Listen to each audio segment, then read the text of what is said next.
জঙ্গলমহল জেলার ঐতিহাসিক পটভূমি। কি করে জঙ্গলমহল জেলাটা তৈরি হলো, এর একটা ঐতিহাসিক প্রেক্ষাপট তো নিশ্চয়ই রয়েছে। তো এই প্রেক্ষাপটটা নিয়েই কিন্তু আজকে আমি আলোচনা করবো তোমাদের সঙ্গে। চলো, কি বলছে দেখো, জঙ্গলমহল জেলার ঐতিহাসিক পটভূমি অত্যন্ত প্রাচীন এবং বীরত্বপূর্ণ। ঠিক আছে, সংগ্রামের এক অনন্য ইতিহাস কিন্তু গ্রহণ করে ব্রিটিশ আমলে। মূলত যেমন বর্তমান বাঁকুড়া জেলা, পুরুলিয়া, পশ্চিম মেদিনীপুর এবং ঝাড়গ্রাম জেলার অরণ্যবৃত অঞ্চলটি জঙ্গলমহল নামে পরিচিত ছিল। তাহলে একটা সময় জঙ্গলমহল নামে পরিচিত ছিল কোন কোন জেলাগুলোকে নিয়ে? আমি আবারও বলছি, বাঁকুড়া, পুরুলিয়া, পশ্চিম মেদিনীপুর এবং ঝাড়গ্রাম।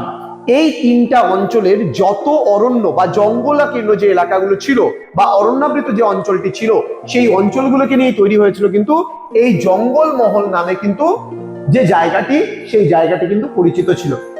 আমি আবারও বলছি, জঙ্গলমহল কি? জঙ্গলমহল জেলার ঐতিহাসিক প্রেক্ষাপট যদি আমরা জানতে চাই, তাহলে দেখব এটার ঐতিহাসিক প্রেক্ষাপট অত্যন্ত প্রাচীন এবং বীরত্বপূর্ণ এক সংগ্রাম। এই সংগ্রামটা আজকে আমরা ডিটেইলসে পড়বো, জানবো বিষয়টা কি রয়েছে। এবং কি বলেছে, আমাদের চারটা জেলার নাম পশ্চিমবঙ্গের এখন বর্তমানে মনে রাখতে হবে: বাঁকুড়া, পুরুলিয়া, পশ্চিম মেদিনীপুর এবং ঝাড়গ্রাম। এই তিনটা জেলার যে অরণ্যাবৃত, মানে যে যে জায়গাগুলো জঙ্গল ছিল, সেই সমস্ত জায়গাগুলোকে নিয়ে গঠিত হয়েছিল কিন্তু এই জঙ্গলমহল নামক জেলাটি। ঠিক আছে, তো বলছে ঐতিহাসিকভাবে এই অঞ্চলটি ছিল অরণ্যচারী জনজাতি এবং আদিবাসী সম্প্রদায়ের আবাসস্থল। তাহলে এই যে বাঁকুড়া, পুরুলিয়া, পশ্চিম মেদিনীপুর এবং ঝাড়গ্রাম, এই যে যেই অরণ্যাবৃত যে জায়গাটি জঙ্গলমহল নামে পরিচিত, সেই জায়গায় কারণত আদিবাসী সম্প্রদায়ের মানুষজনেরা কিন্তু এই জঙ্গলমহল এলাকাটিতে বসবাস করত।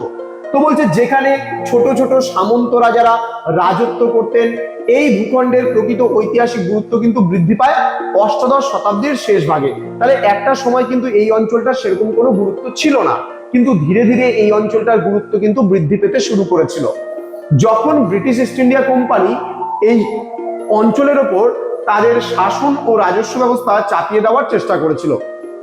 তার মানে কি, দেখবা তোমরা এর আগে একটা অধ্যায় পড়েছো মাধ্যমিকে, যেখানে তোমরা পড়েছিলে বিদ্রোহের চ্যাপ্টারটা, যেখানে কোল বিদ্রোহ, মুন্ডা বিদ্রোহ, সাঁওতাল বিদ্রোহ, ভিল বিদ্রোহ।